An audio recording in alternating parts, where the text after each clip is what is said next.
আসসালামু আলাইকুম রহমতুল্লাহি ওয়া বারাকাতুহু। রমজানের ঈদের পরে এবং কুরবানির ঈদের এই পূর্ববর্তী যে মাসটা জিলকদ মাস, এটি মূলত বর্ণিত যে সম্মানিত 4টি মাস আছে সেটির মধ্যে একটি জিলকদ মাস। তো এই জিলকদ মাসের 19 তারিখ চলতেছে, প্রায় মাসের বেশিরভাগই চলে গিয়েছে বলতে গেলে। তো মধ্যবর্তী সময়ে এসে এই ভিডিওটি, তো এই মাসের গুরুত্বপূর্ণ করণীয় বর্জনীয় আমল সম্পর্কে একটু বলার চেষ্টা করব। প্রথমে এই মাসের যে অর্থ, মানে নামের অর্থ, সেটা একটু জেনে নেই। জিলকদ মূলত বলা হয় বসে থাকার মাস বা বিশ্রামের মাস। কীরকম? এই মাসে যুদ্ধ বিগ্রহ হতো না, বসে থাকা হতো, তো এই বিশ্রামের মাস এরকম বলা হয় আর কি। তো যাই হোক, এই মাসের কোরআন হাদিস থেকে বর্ণিত একবারে অকাট্যভাবে করতে হবে এরকম কোনো আমল পাওয়া যায় না।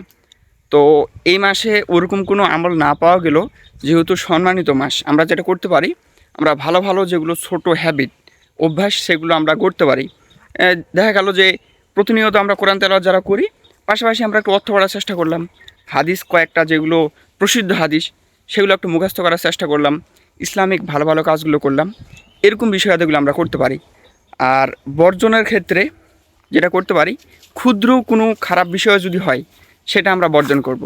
তো এভাবে যদি আমরা কাজ করি, ডেভেলপ করা ট্রাই করি, তো অবশ্যই আল্লাহ তাআলা আমাদের সাহায্য করবেন, আমরা সফলকাম হব।